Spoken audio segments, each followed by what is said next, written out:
आज मेरे पास एक 3 स्विच सिंगल सॉकेट वाला एक सिंपल स्विच बोर्ड है और आज हम इसके कनेक्शन सीखेंगे। यहाँ से AC 220 वोल्ट की फेज इनपुट होगी। फेज का मतलब जिस लाइन में करंट होता है। फेज लाइन इन दोनों स्विच के टर्मिनल्स को छूते हुए और एक स्विच के थ्रू सॉकेट में इनपुट होगी। यहाँ पे सॉकेट का न्यूट्रल इनपुट होगा, यानी जिसमें कोई करंट नहीं रहता।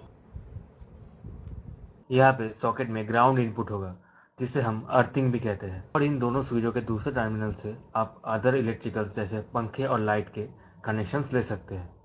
तो ये थे एक सिंपल स्विच के कनेक्शंस। बाद में हम बड़े बड़े बोर्ड लेके आएंगे और हमारे साथ बने रहिए।